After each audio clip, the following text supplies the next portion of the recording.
afternoon, and welcome to our first subcommittee for Department of Transportation Modernization AdHoc Committee. This is the Organizational Review Subcommittee meeting.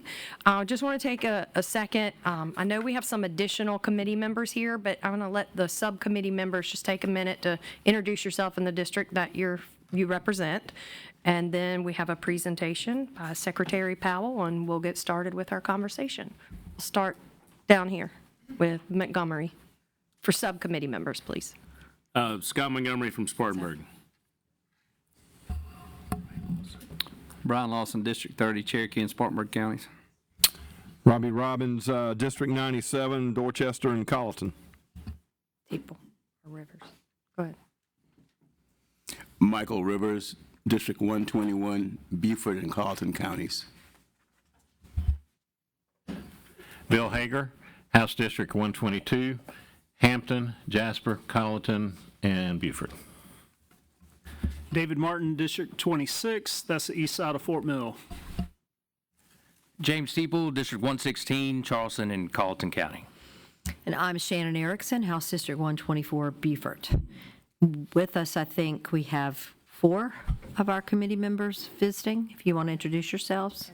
Oh, I'm sorry, Mr. Bowers at the end. Move up here with us. Hey, good afternoon. Philip Bowers, Pickens County. Glad to be here, visiting. Good afternoon, Don Chapman, District 8, Anderson County. Good afternoon, Cambrell Garvin, District 77, Richland County. Great to be here. Heath Sessions, House District 46, Rock Hill and York County.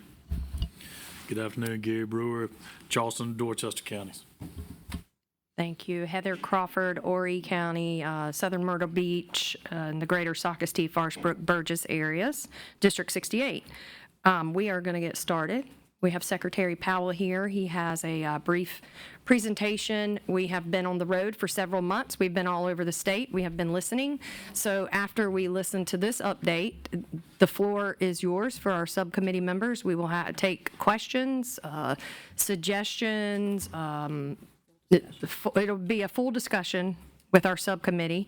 And then we also have some committee members here that are joining us. And Mr. Secretary, the floor is yours. Thank you for being here once again. Thank you, Madam Co-Chair. I think y'all are going to get tired after me after a while, but I have a presentation for y'all based on a lot of the topics that the kind of the agenda for the subcommittee and the assignment for the subcommittee had. So I'll have a little bit of background about our structure and then go into some areas where we think that there could be opportunities within this legislation to help improve and accelerate our delivery of projects and service to the people of South Carolina. So just as a reminder, I know I presented this at my first testimony, but our structure is really got a couple different layers that you don't normally have in a cabinet agency. So the source of power for the DOT comes from the governor at the end of the day, who appoints our commission. So we have a non-member commission. They are 7 district members and 2 at-large members, and they are confirmed in various forms and fashions by the General Assembly.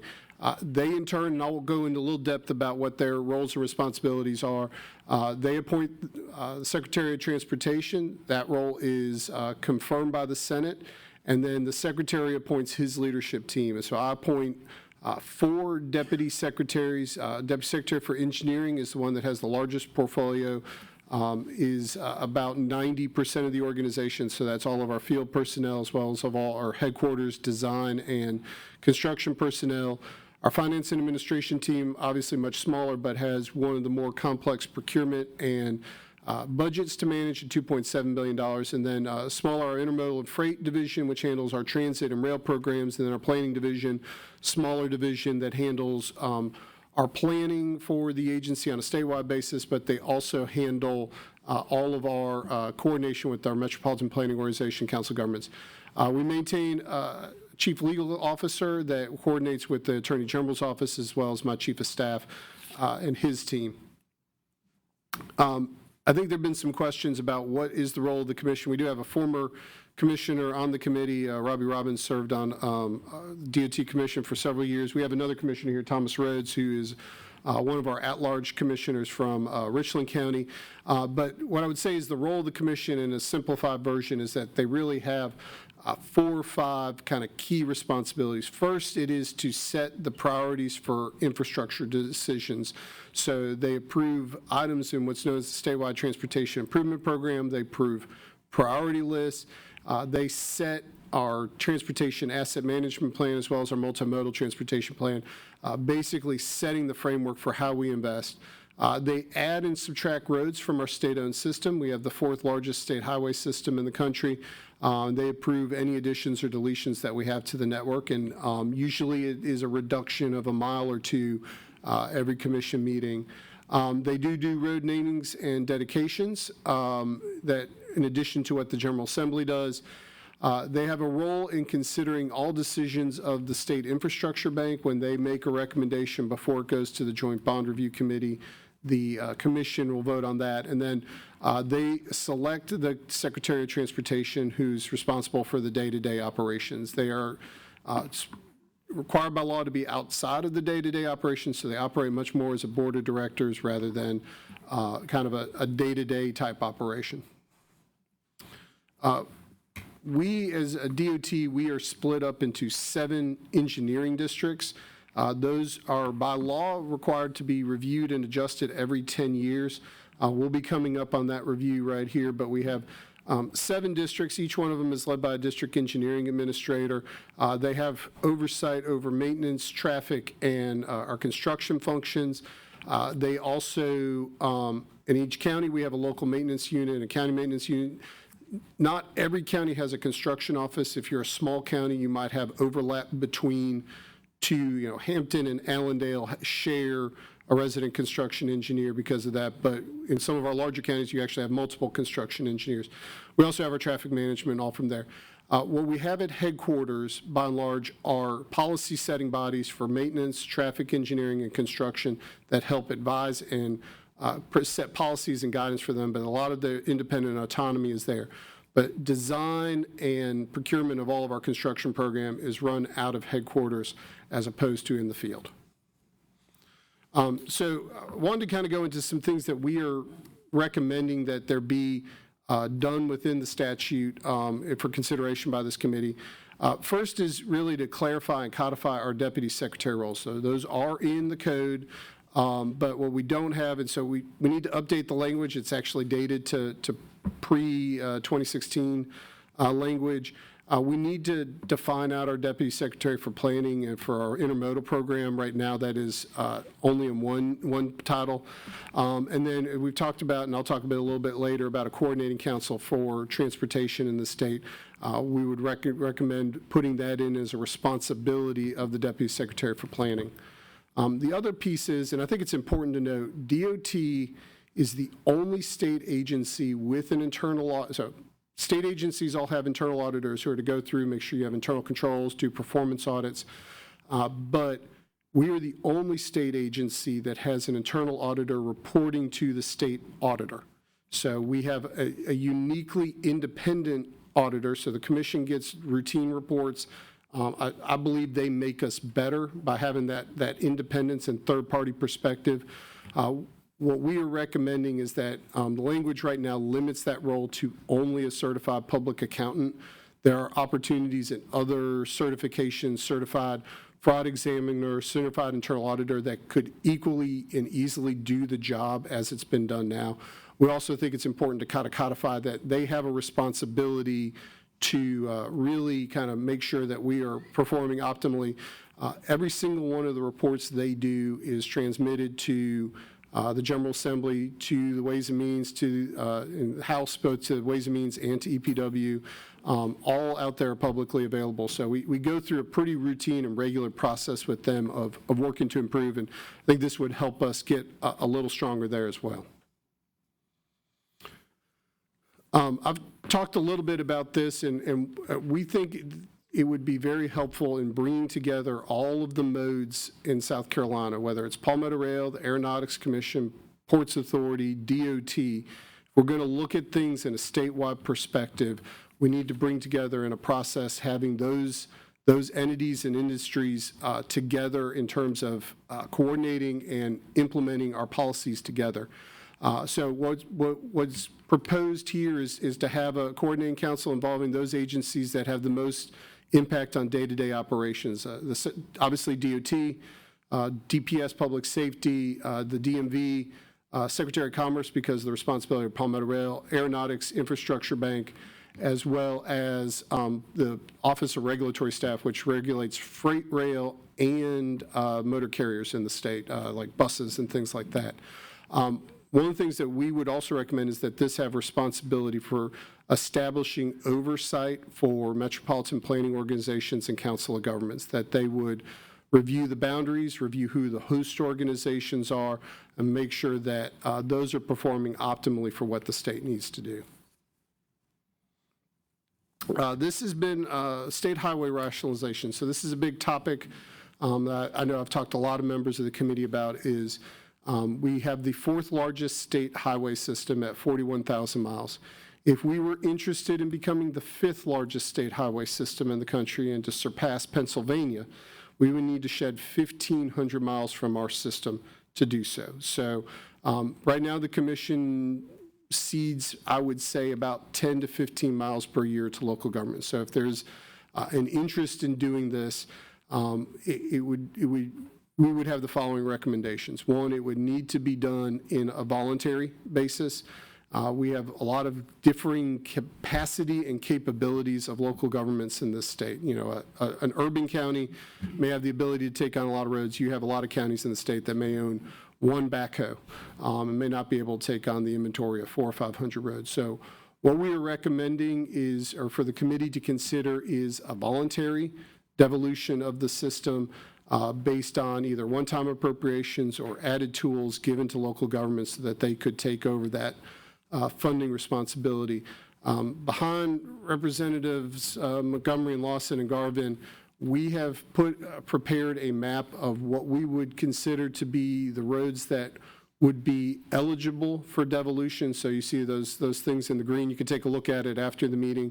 Roads in red would be the ones that we would recommend, but we could suggest looking at up to 20,000 miles of the system being eligible for local governments to take over if they were interested. And so we've kind of done that process, that it would need to be done in a way that is targeted. And again, the most important thing is that it doesn't go piecemeal, that we don't take one road in a neighborhood, but the state keeps the other 3 and things like that. So we would have that, but I think would need to consider additional revenues and opportunities from there.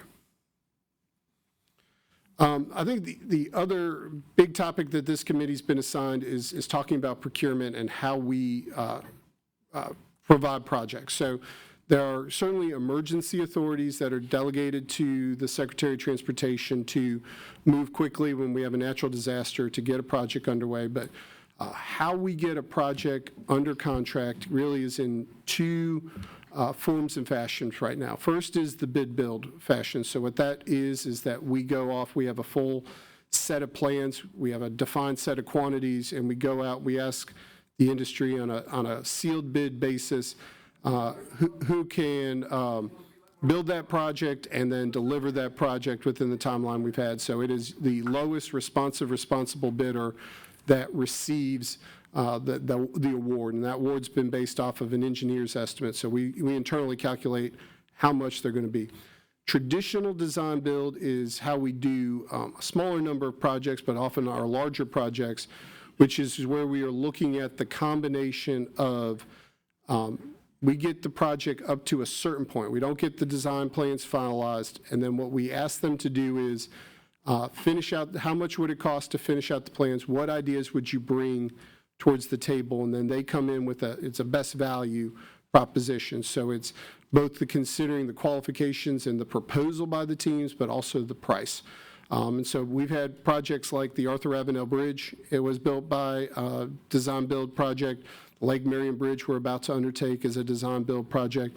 The Scout Interchange right now that's under construction, if you go on 77, is a design build project. So what we would recommend to the committee is looking at, these tools have been in the toolkit since the 1990s.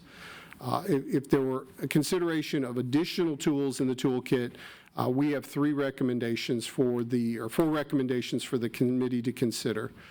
First, and the EPW committee passed a bill very similar to this earlier this year. We have a procurement exemption from state procurement code that allows us to do construction and maintenance activities. We would like to have that expanded to deal with traffic signals, transportation planning, transportation financing, transit projects, all of those things. So this has already passed the House, but we would recommend considering that as another, or at least an item within the bill.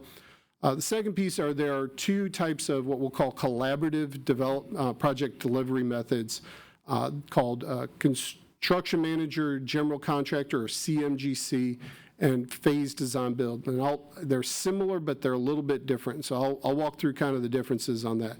CMGC, what you do is you hire a design engineer consultant that would come through and design your project.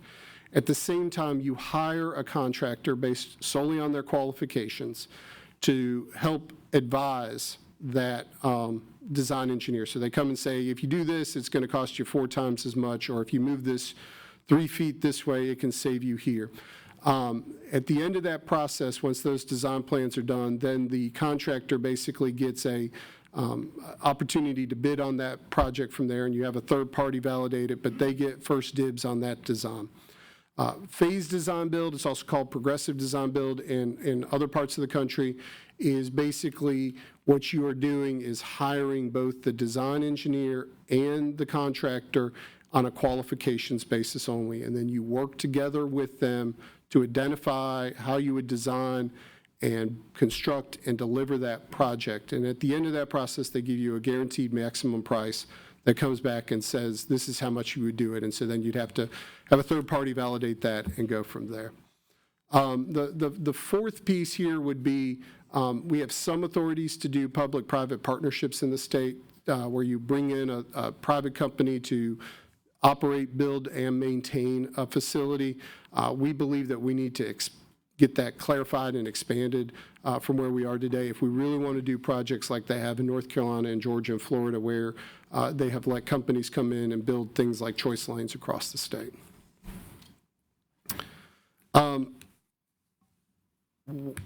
When we look at, getting projects done quicker and faster, we spend a lot of time looking at the procurement method, but there are some other things that we could do, particularly in the early stages when we're getting projects developed and designed. The first area that we would consider the General Assembly look at is municipal consent. So a municipality has the authority to deny a DOT project in its boundaries, not a county, but a municipality.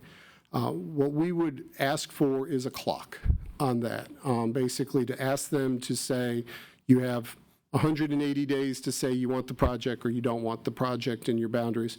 And if we don't get an approval one way or another, we could move ahead with the project. If they don't approve it, if not, we could proceed. But we've had projects stretch out for years because of waiting for a local city council to make a decision on it. And the last thing I have for y'all, and then we can get into questions, would be the consideration of NEPA assignment, which is the National Environmental Policy Act. So anytime you do a project with federal funds, you have to go through an environmental process. And so that can go into 3 levels of environmental review. The lowest level is what's called a categorical exclusion. So that's we're going to replace a bridge. It's going to be exactly the same bridge as it's always been there before. That's the majority of our projects that has the least level environmental review. Then what's known as an environmental assessment is the second layer of review.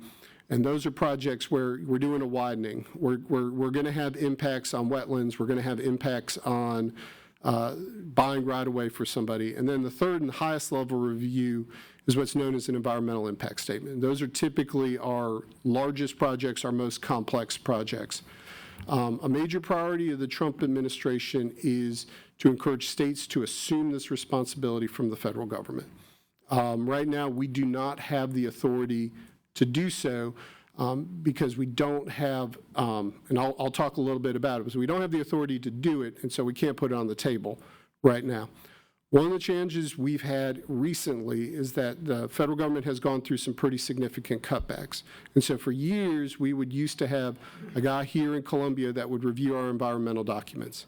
That person has left through the DOGE cuts that occurred at the federal level. And now as a result, all of our environmental decisions are actually being made out of Raleigh right now, out of the North Carolina Federal Highways Division, which means if the North Carolina project, and it's been working, but if there's a North Carolina, South Carolina project, obviously the guy that's closest to them is probably going to get priority on that. So for us, in order to assume the NEPA responsibilities, for us to do our own environmental decisions, we would need a few things. First, the state would need to pass legislation, and a key part of that would be that we would need to waive sovereign immunity related to environmental decisions. What does that mean? What that means is that the state would consent to any decision by the DOT going straight to federal court rather than state court. What that also means is that we have to defend our own decision, which at the end of the day, we would have our Attorney General defending the decisions of the DOT rather than the U.S. Department of Justice.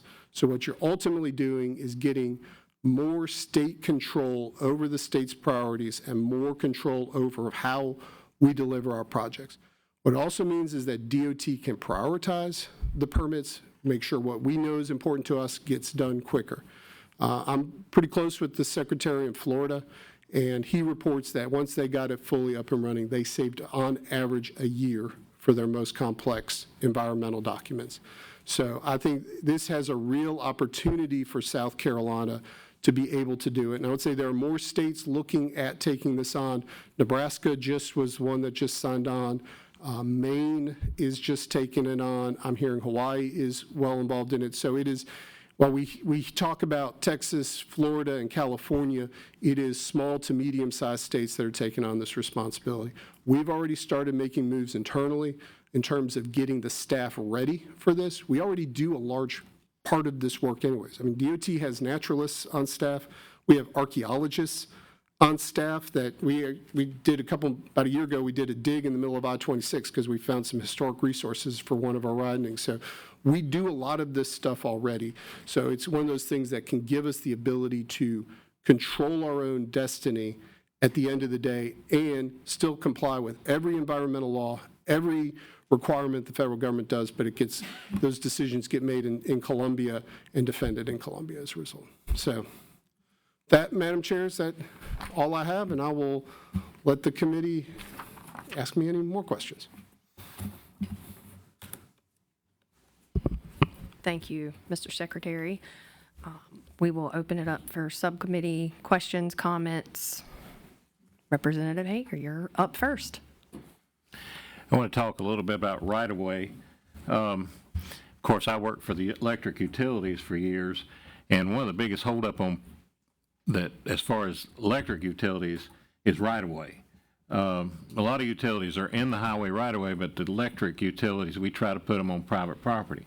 So what happens is you come to the property owner, buy an additional 10-foot right-of-way, which encroaches our existing right-of-way. Then we have to go back to the property owner to get the line moved back and ask for more right-of-way. We talked a number of years about doing it all at one time. Is that anything that we could do legislatively to help go ahead and get the extra right-of-way while you're out there getting the highway right-of-way? You know, it's a, you know, we've had this conversation before in the past with the utilities. I think the challenge you have is when you're talking about buying right-of-way, you're talking about taking somebody's property at the end of the day. And obviously, we do that routinely through eminent domain. I think the challenge has always been is that it's in the highway purpose. The highway purpose is we only need another 3 feet of right-of-way for it. What is there a highway purpose for adding in the other 2 feet for Dominion or for the telecom company? So I think right now that's been our challenge of why we don't buy more than we need to. One, we're always trying to buy as little right away as we need to do. but I would probably require legislative clarity for us to do it. And the Public Service Commission, the utilities, for distribution right away, we can't pay for it. It has to be given to us. And that just, it makes it really hard to move, and then we get blamed for the project not moving ahead, but we've got to move out of the way. So that's one thing that is an interesting problem that we do have.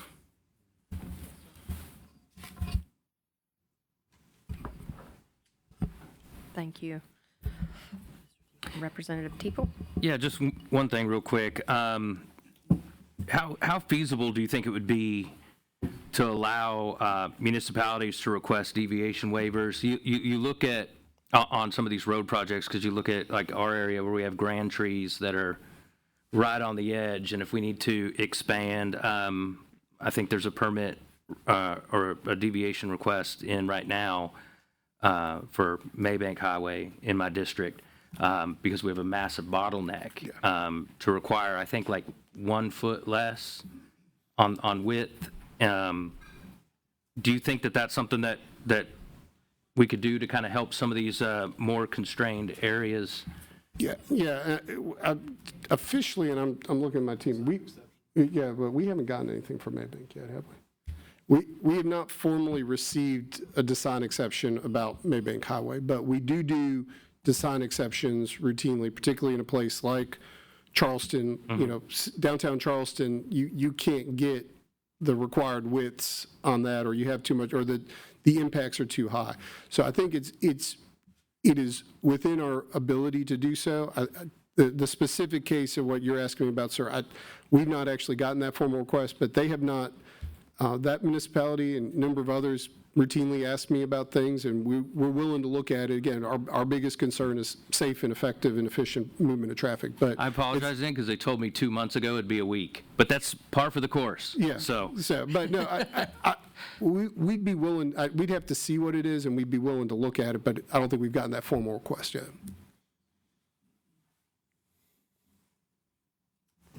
Representative Rivers. Thank you, Madam Chairman. My question is, you were talking about the NEPA and the advantages of it. What's needed for us to expedite that process? So for us to take on NEPA assignment, kind of the next steps would be, first we would need basically a piece of legislation passed by the General Assembly giving us the go-ahead to enter into that program. Then what we would do is petition the Federal Highway Administration for us to assume the NEPA assignment process. It takes about a year to go through the audit and the certification, and then you get up and running from there. So, if there was legislation passed this session, I would say that we could be up and running, I would say, in 2027. Okay, so do you have any ideas of a draft legislation that we could use as cliff notes? Yeah, we can provide some examples of legislation about what would be needed for us to move forward. Thank you. Thank you. Representative Lawson. Thank you, Secretary Powell, for taking our questions. I have a whole lot, but we'll stick to the organizational part since that's what this subcommittee's for. But can you explain to me, and maybe my colleagues know this, but looking at your chart, the governor's at the top. Obviously, he appoints the commission, and we confirm them with the Senate, and then they appoint your position, and that's confirmed by the Senate. But going back to the top, if the governor's on the top, what happens if say there was a commissioner that maybe needed to be removed for some reason? What power does the governor have to do that, or does he have to wait on their term? I believe the governor can remove commissioners for cause. And then only the commission could remove the secretary, is that correct? That's correct. Okay. And then my second question, maybe this has to do with organizational, maybe not, but what is your feeling on, there's so many different people with hands in taking care of roads these days. We don't know if it's DOT or if it's the county. Is it a municipality? Is it CTC? What is your feeling, or what would be your guidance on putting that to where one person would be responsible? I'm not saying do away with any of those organizations. They all do great jobs, but what would be your suggestion on having one department as a go-to that could help us, no matter what entities fixing roads. Well, we actually do that a little bit.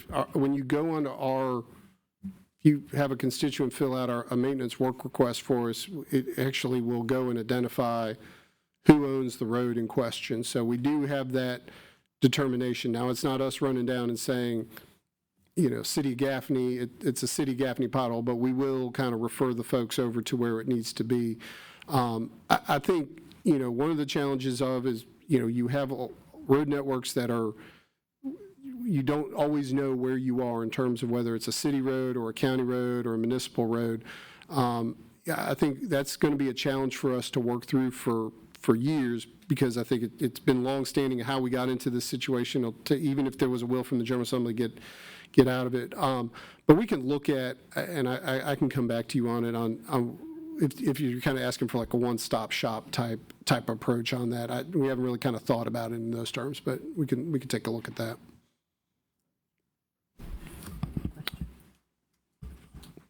Representative Robbins. Thank you, Madam Chair. Secretary Powell, you have piqued my interest with your map.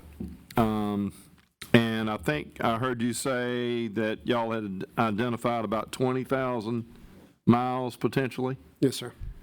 That's about half the system, right? Yes, sir. And so we're talking about secondaries primarily? Yeah, so what's on that map, basically the definition of it is the roads in red, which would be the roads that we would keep in the state system. That's all your interstates, that's all your primary routes, and then it would definitely be all of the secondary routes that serve as what we call an arterial that has a major impact. In Charleston area, that'd be Ashley Phosphate Road. In Columbia, that's Harbison Boulevard. In Greenville, that'd be Pelham Road. Roads that we would believe are still serve a state interest that we would want to own and maintain. But we own a tremendous amount of neighborhood roads that are just subdivision streets through there. And so that, if you see on that map, that would be what we would consider. There's a group that we would have to consider and dig more into, and it's about 10,000 miles that we would want to look further at before we would say one way or another. But without a doubt in our mind, there's probably 20,000 miles of roads that really are truly local in terms of how they are used and how they are operated. All right. And I commend you for taking the initiative to get that started. And I guess what my question is where do we go next?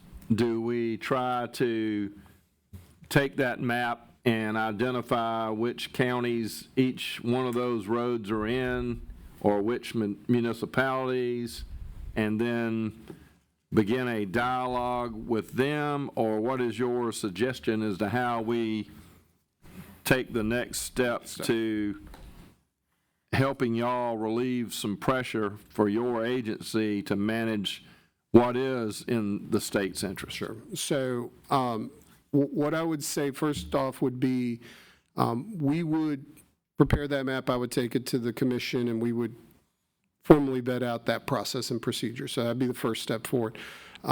I have requested in our executive budget this year $25 million to do basically a take-back program that where local governments could, for lack of a better term, buy off the road. And so if you're talking about half a million per mile type road, that would be what we would be looking at, and those local governments would be willing to swap basically a cash for ownership of the long-term responsibility for the road. Long-term, though, what I would say is, and something that y'all need to probably think about is, are there incentives beyond just a one-time appropriation from the non-recurring funding to do that? What would encourage a local government to do so? Is that removing the 25% requirement on CTC if a county took all of the secondary roads that were determined to be non-essential to the state system? Could it be differing the revenue authorities? And I'm not proposing one revenue authority, whether it's ability to do 2 pennies on the transportation sales tax. Again, I'm just hypothetically throwing it out there. That's something that y'all have to consider. those type of things of what would be the incentive for them to do so. Because I think at the end of the day, while you have large urban and suburban counties in the state that have the public works departments that could handle this, you have a lot of counties in the state that are barely scraping by, that wouldn't necessarily be able to keep up with that maintenance requirement. So any move in my book has to be voluntary. Well, and I certainly agree with that. And I think for starters, we need to be trying to identify who can, or maybe we can eliminate who can't.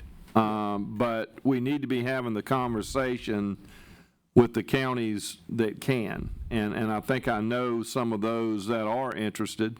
And obviously, if I'm on county council, I want the state to help me pay for my role in managing these roads. But I just feel like, well, it's a no-brainer that we've got to get the subdivision streets out of the state system.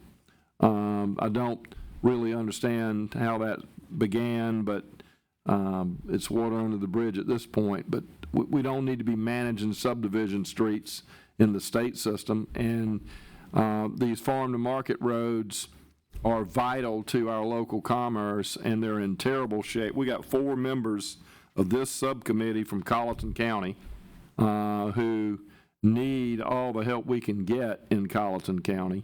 And we've got to figure out a better way to do it than we're currently doing it, because every time we go to our district engineer and say, can you help us with, I'll just name one in Colleton County, Pierce Road, well, that's on the 2028 program, or that's on the 2029 program, and I just feel like we can be much more efficient if we identify the places that can get on them and help them get there. And I understand, I don't want to get ahead of the committees that are going to meet tomorrow, but we've got great budget numbers coming again this year, and it's time that the legislature stepped up and figured this out and put the money in the places where these folks can use it and get it done. And I think, in my mind, you start with the counties that have the sales tax programs. They've obviously been doing it already.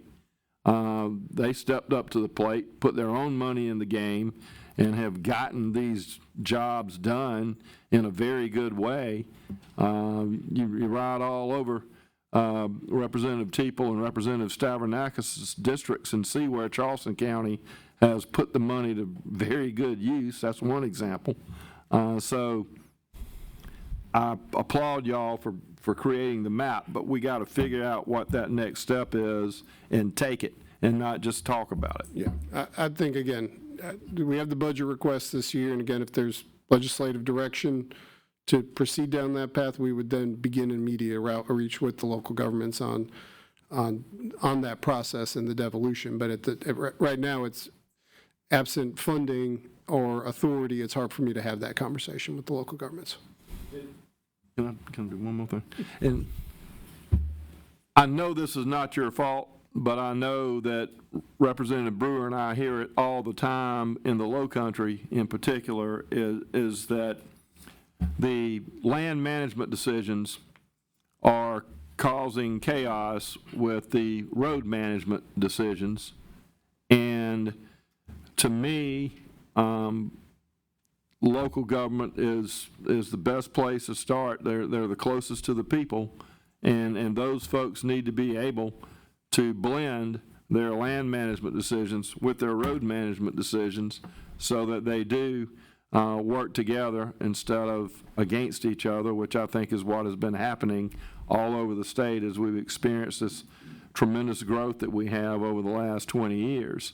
And so the more we can do that, and I wholeheartedly agree with you, the major arterials need to remain in your purview, but we can, I think, alleviate a lot of the problems that we're having right now if we have those two working together instead of in different silos.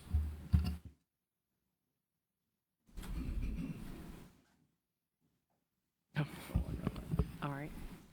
Thank you. Representative Teeple. Thank you, Madam Chair. We talked about the NEPA assignment and how that will help us when it comes to permitting projects. But for the portions and the projects that aren't federally mandated for permitting, how can we streamline the permitting process where we can control that? Because I feel like still permitting is just insane, and the whole time inflation's happening, cost of these projects going through the roof. And there's some other things that I feel like we could do, like bonding, when it comes to some of these projects that haven't necessarily been done all the time in the past. But what could we do now to help streamline that permitting process and get that timeline shorter? Yeah, so when we talk about most of our projects that we do right now, most of our projects, so when we make a decision on whether a project is state-funded or federally funded, what I would say is our state-funded program is really going to be on our non-complex projects. So it's going to be paving, rural road safety, those things that don't require a tremendous amount of permitting, because we do that. Because at the end of the day, we got to deal with the feds, with our federal money, and we have to deal with them on the permitting side. So bridges, interstate projects, those tend to be federally funded projects. So and this will be talked about tomorrow in the Revenue and Fiscal Committee. But so what I would say is, at the end of the day, we're still dealing with Federal Highway Administration almost continuously. So that's where the NEPA assignment can come in, because then we already do a tremendous amount of coordination with the permitting agencies, DES. The Army Corps is really the driver in South Carolina for a lot of our permitting decisions. But even when we've had a state-funded project, and I'll take example the Scout project, that's not got any federal money in it, but we still had to go through the full environmental process with them. We had to go through an environmental assessment with them through the Army Corps of Engineers. So at the end of the day, the piece about a lot of the regulatory stuff is still at the end of the day at the federal responsibility, generally with the Army Corps of Engineers, Fish and Wildlife. Those agencies are still there. So we work hard to try to coordinate with them, but at the end of the day, they still have a congressionally mandated role that they're operating within. And just lastly, we have a lot of projects that get tied up in court with environmental groups and things of the sort. Is there a way that we could give them kind of an advisory seat at the table? Because if we can prevent that litigation, we could take years off some of these projects too, if they're involved to the point where, okay, we're going to leave this project alone and let it go and not sue. Yeah, we really haven't had, of road projects, there have not been a ton that have been litigated. Obviously, there was one in near your district or in your district that was threatened with litigation, but it had never gotten through the environmental impact statement process to completion where it would have been litigated. Obviously, the last one that I can kind of come to mind that was heavily litigated was the I-73 permit years ago in Horry County. But we work, and I think that's part of the things with NEPA assignment is that we could work with our local organizations that we know have the relationships with, so that we can try to do that. And we do that today already when we go through the process and we get comments back of, you need to consider this wetland or consider this species. We go through that process already, but I think at least then we would be able to know what are the local interests that we can work together on. Representative Martin. You're up. Thank you, Madam Chair Lady. Secretary Powell, thanks for being here as always, and you've done a great job over the last few months kind of explaining some of these very complex details down to a level that I can understand. So thank you for all that. It's been great working with your team as well. Just a couple small things I wanted to talk to you about that you brought up on your suggestions. One, when you talked about phase design builds and those things, you said that we'd like to bring somebody in, hire somebody based on qualifications. One of the things that I wanted to talk to today was, how do you establish that qualification for what contractors actually get those projects and which ones have done a poor job in the past that actually get those? And I think there's potentially a scoring mechanism right now at SCDOT, but I'm just wondering, where is that scoring mechanism, and is there a way to make that process a little bit more transparent, whether it's public reporting, whether it's on a website for people to see when somebody bids on a project? I mean, can you explain a little bit about that mechanism, the performance mechanism and their scoring model at SCDOT?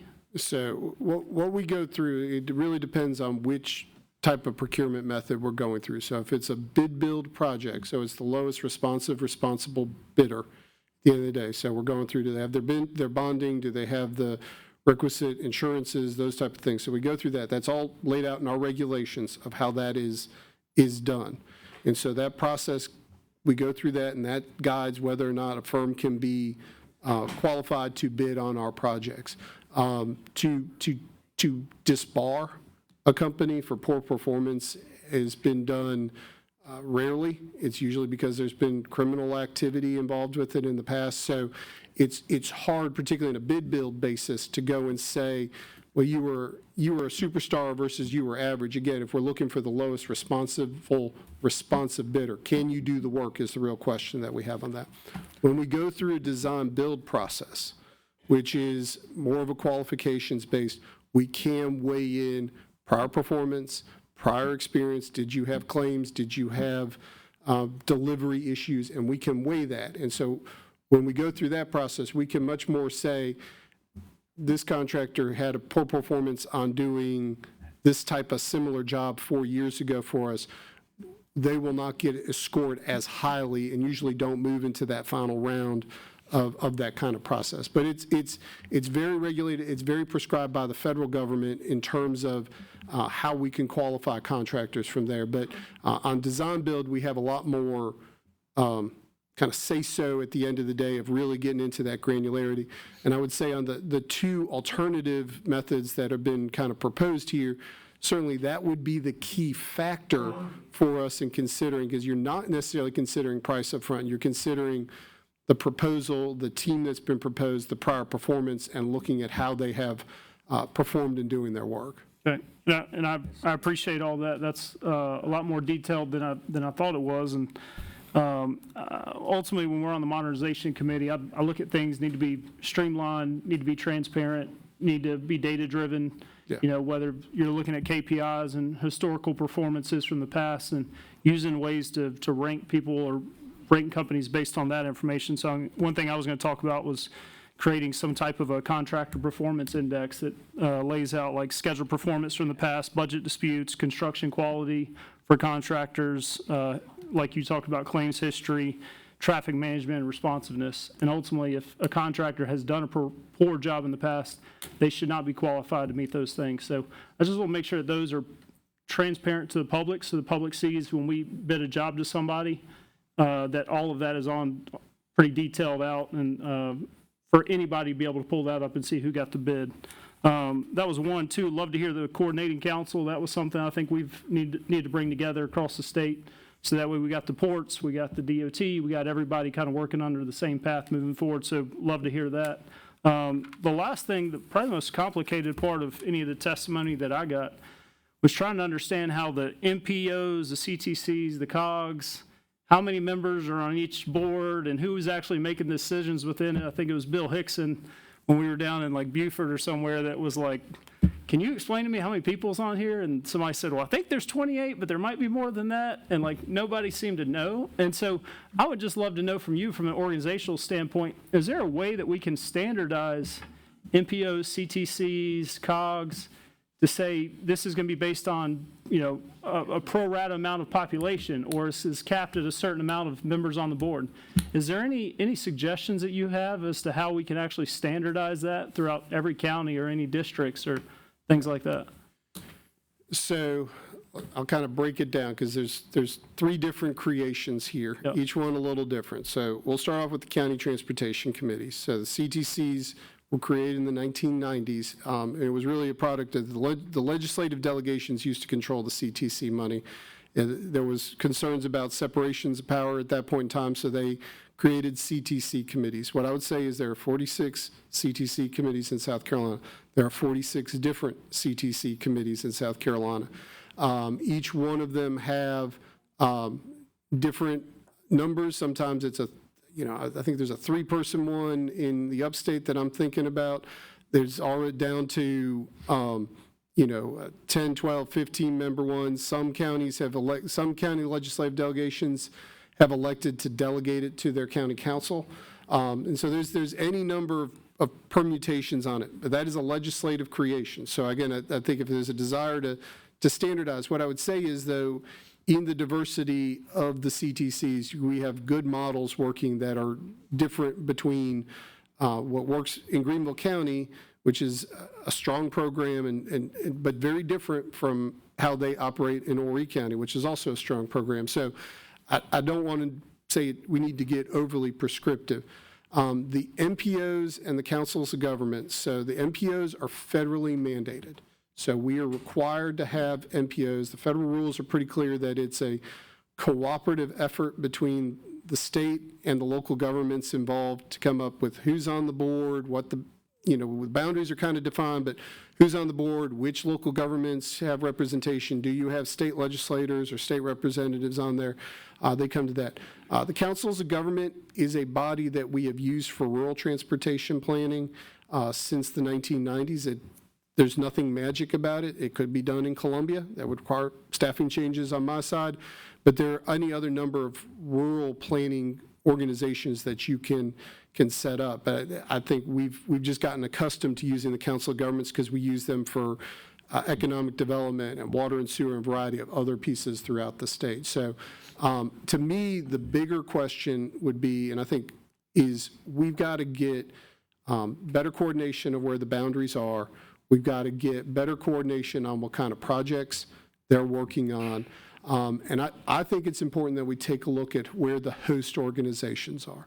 So some MPOs and council of governments MPOs are run out of a council of governments type format. So that in the Charleston area, it's run by the council of governments there, and so it's kind of a broad brush look. Certain other places in the state, like your neck of the woods, it's run by a municipality or a county government. We need to make sure that they're looking broadly, not just beyond the needs of that one particular jurisdiction, and looking at the needs of the region as a whole. So those are the areas I think that we could get benefit as a whole. Okay, great, thank you. All right. Representative Hager. Sorry, go ahead. Okay, there we go. You and I have had this discussion before, Secretary Powell. Thanks for being here today. When I leave here this afternoon, I'm going to get on Highway 321 headed south. Y'all have done a beautiful job of paving it up to the District 6 line. It stops at the Orangeburg County line. And I don't understand why. The road's just as bad on the other side of the county line as it is on the north side, but it's a different district. Who makes the decision about when that gets paved? Is it the district engineer? Is it a team of people? What is it? So what we do is we allocate the funds based on the lane, our paving dollars. So let me back up here. Interstate pavements are done on a statewide basis. So we determine how that is, condition is based on regardless of county or district lines. We break up our primary and our secondary dollars into those pots based on lane miles in the county. And basically the district personnel in each district, so District 6 in your county, District 7, right, they have a district contracts manager that works. So we provide data from headquarters that basically says these roads are bad, and then they've got to go through and rank it from there. And so they come up with that based on within basically county boundaries for determining that. We work to encourage them to find logical termini between counties. On roads like a 321, like a route that's on the National Highway Network, we actually used to do that statewide. But when we were doing it statewide, what was happening was all the money was going to Horry County because there is no interstate. And not to talk ill about the co-chairman's county, but Horry County doesn't have an interstate. Right. And so all the traffic to get to and from Horry County is going to be on a Highway 501, an SC9, a US 378. So it has the highest level of traffic. So when we go into our ranking process, which is going to rank condition as well as traffic on that, because you have a high volume of traffic heading in that area, it was directing it. And so what we were dealing with is we were having a number of counties in South Carolina going for years without paving happening on their primary network. And so that was kind of the decision. I get the policy conundrum that you were having, but what we were also seeing was that one part of the state was getting all of the money and not the rest of the state system getting upgraded as a result. Thank you.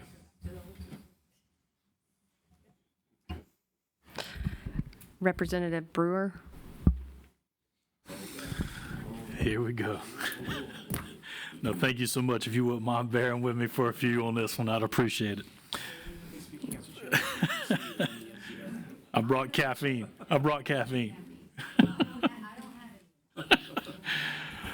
Secretary, thank you so much for coming today, and I appreciate you and your staff. Y'all do a phenomenal job of responding, and y'all have done a great job through this process of opening yourselves up to figure out where there's places we can make you stronger, where there's places we can shore up, and I want to really commend y'all on that, because I know it's not easy, and this is getting into the heart of it as we go along, and nobody likes to be pried around into their work every day. But if you wouldn't mind, I have a few questions about some of the stuff that you said today. On the role of the commission, when you put setting priorities for infrastructure investments, can you tell me, is that a staff member for the commission, or is that your staff that puts that together to bring to the commission to present to them? So it is statutorily defined in terms of both law and regulation in terms of the priority lists. So right now we come and say, what is a safety list, for example, where the crash is happening? That list is then compiled and developed and brought to the commission for consideration, and it's basically an up or down vote at that point in time.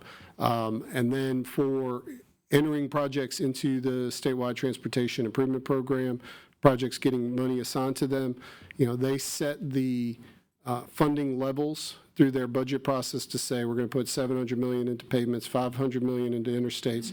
That process is brought. Part of it comes up through the MPOs and the Council of Governments, and then there are the points where the staff is recommending basically taking the list that's been approved and assigning those dollars from there. Okay, thank you for that.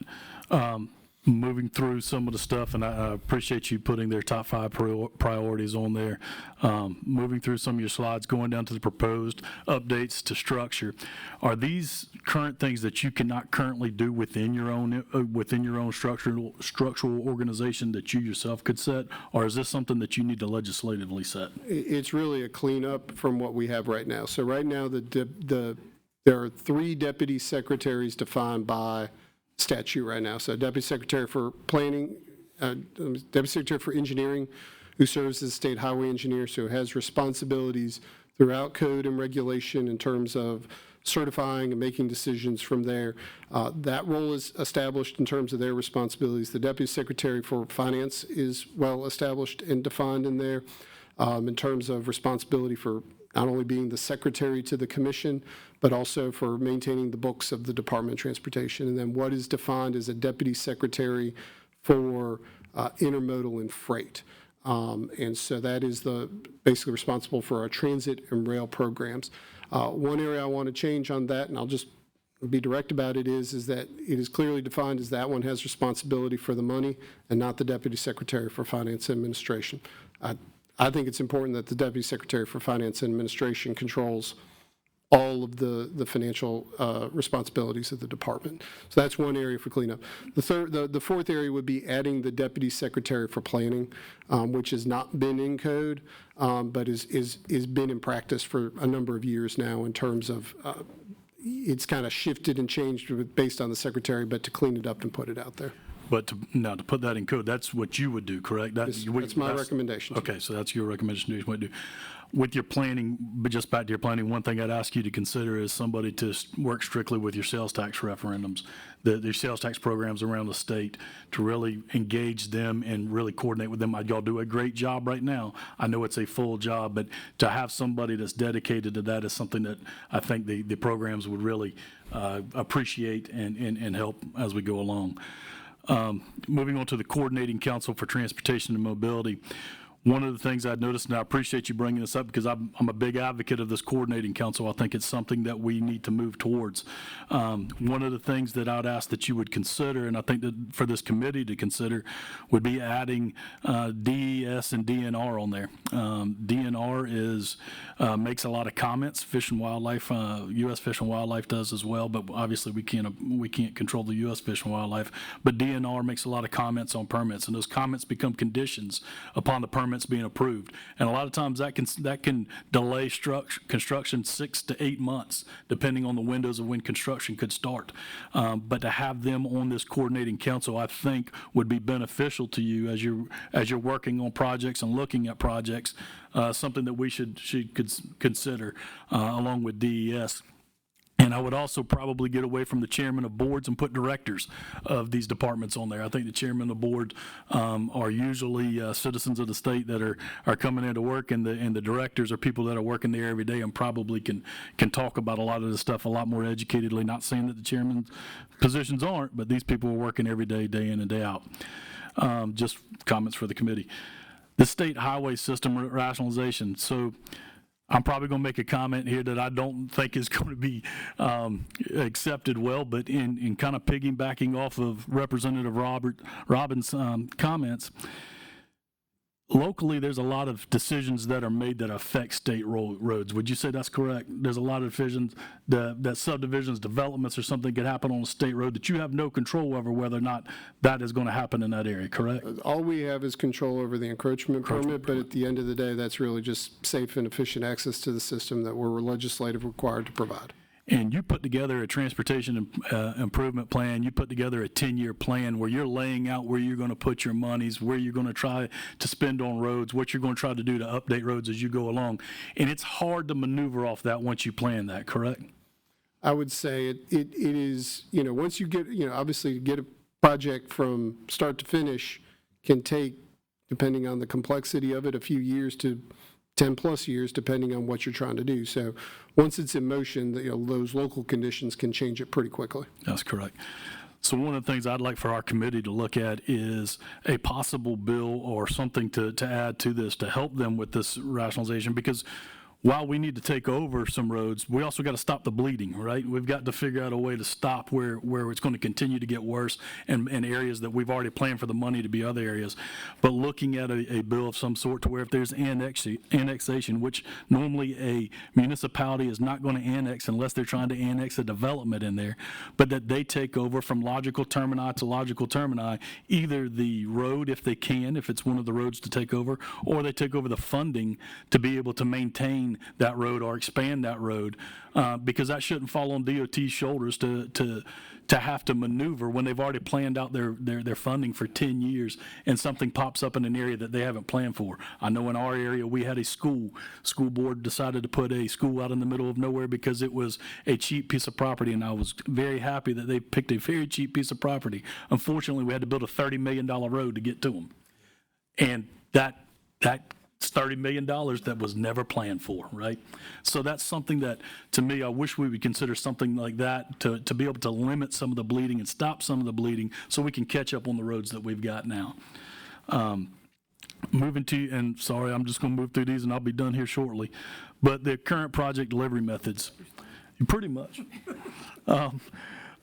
The current project delivery methods, you had mentioned phase design build, and you had mentioned CMGC as well as the public-private partnerships. I think those are all three great things that we need to add and work on and put into our toolbox. But I would say this as well: are there any others that even that you may not have a fit for a project today that need to be put in there so that way we can have this and don't have to come back to this later? I'm not saying CMAR is one thing that has come up to me. I know Dorchester County is looking at doing Dorchester Road with CMAR. Is that something, is there anything else we can add in there so that way we're not going to have to come back in a year to try to fix this again?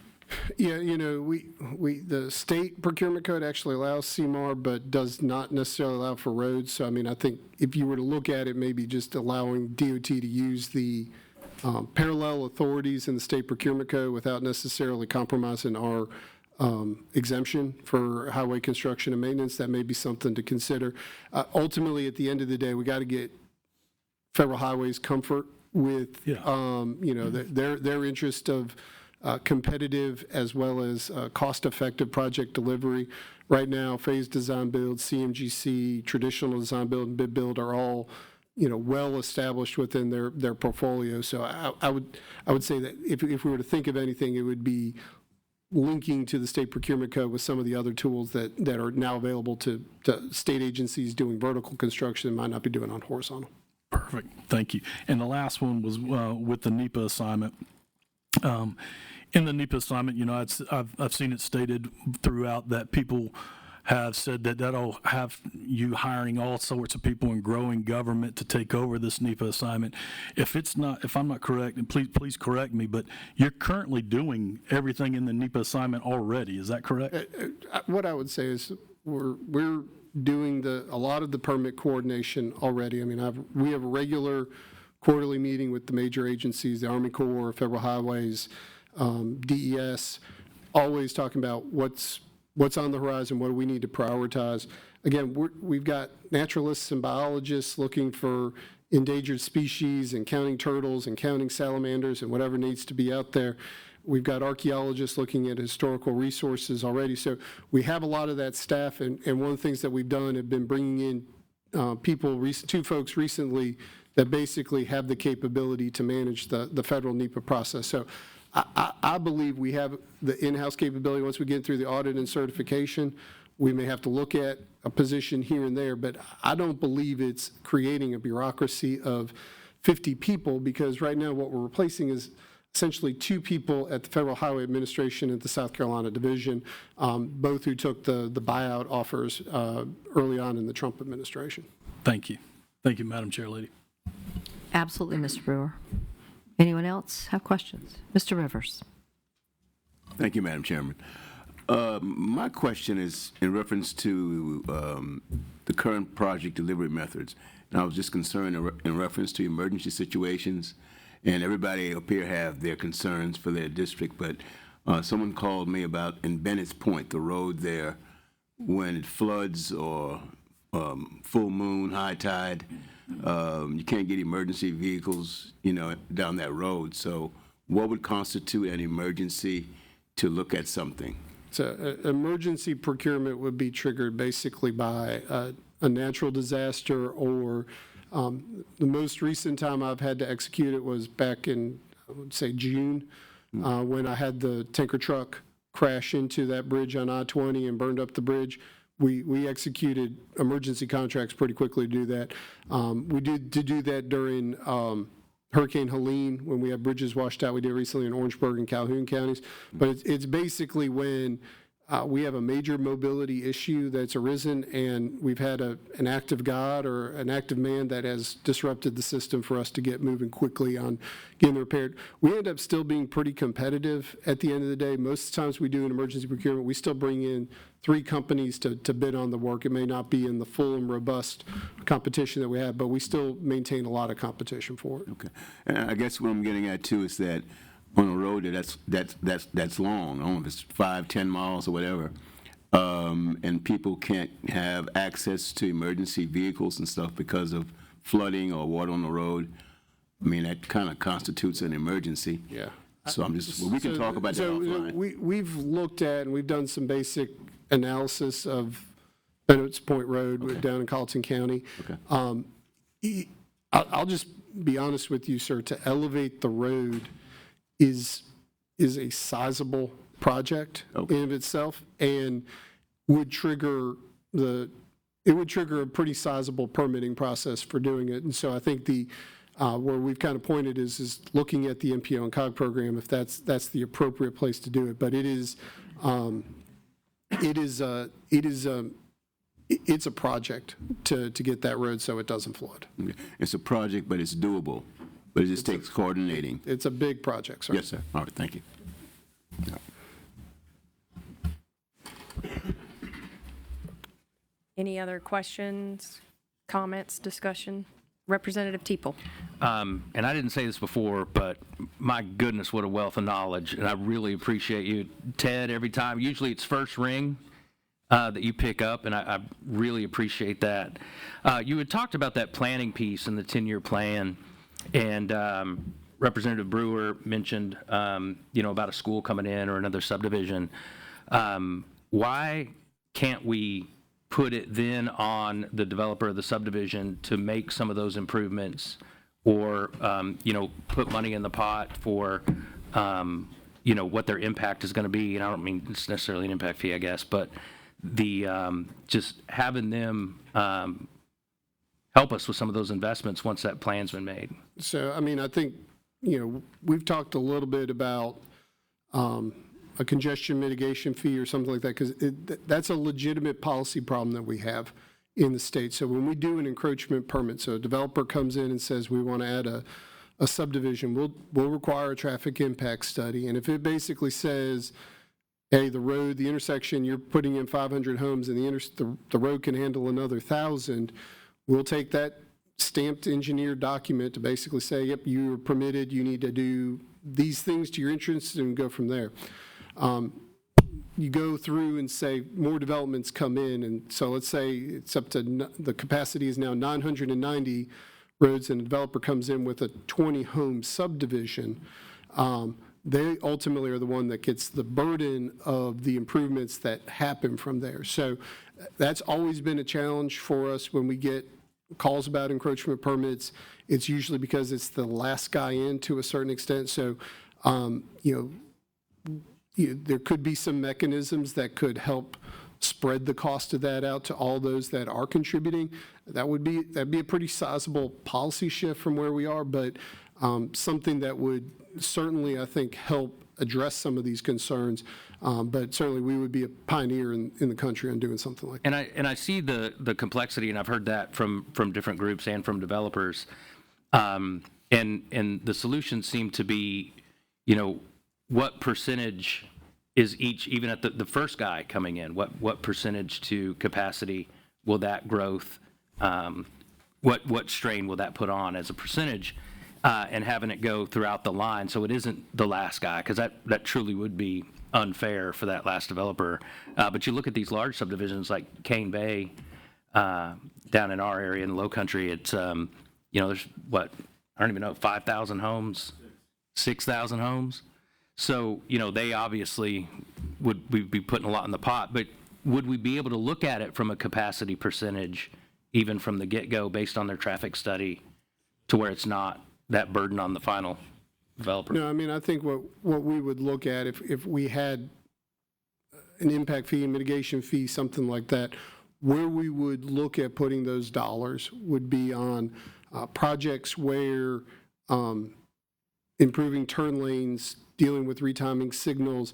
We wouldn't necessarily be putting it on, let's widen, use the Cane Bay example, let's widen Highway 176 where it backs out onto, but you might be able to deal with something with Black Tom Road and towards Jedburgh Road. So those are the type of, I think, where we can deal with it. Because at the end of the day, when you're still dealing with a large widening type project, you still have to, that cost is significant, but there are opportunities, I think, to signalize an intersection or put in a roundabout so that you're not dealing with the queuing there. So I think those are opportunities that we could explore right now.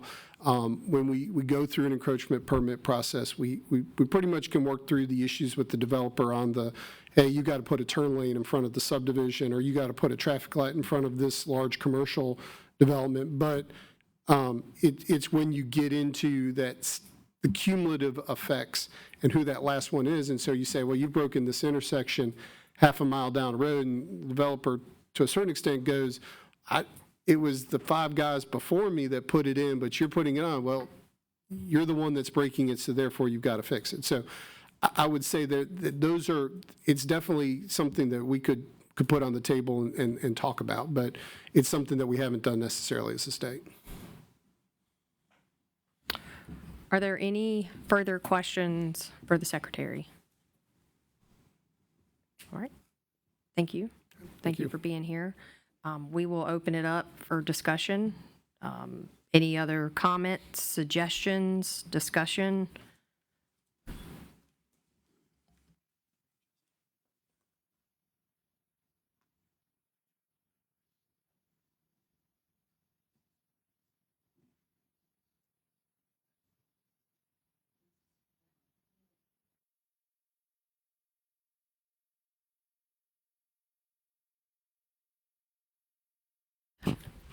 Well, if there are no other comments, discussion, questions, I would ask that you please, take this presentation and everything that we've worked on and make sure that you get us specific requests or specific language ideas that you have this week, please. We've been working on this for several months now, so we are getting to the point where we need to start getting some ideas together for some potential language and get a bill ready. So I'm asking that you please have us your specific request or specific language to us by the end of the week. That's this Friday, December 5th. And Representative Sessions. Thank you, Madam Chair. Can we get this presentation emailed out to the full committee as well? Sure. Yes. And the map? Yes. We will make sure that all committee members have that. Thank you. Thank you for that. All right. Well, with that, then, we will meet tomorrow morning. Our next subcommittee meeting is tomorrow morning at 9 a.m. And we'll meet in this room, So with nothing further, then we will adjourn until in the morning. Have a good evening. Thanks.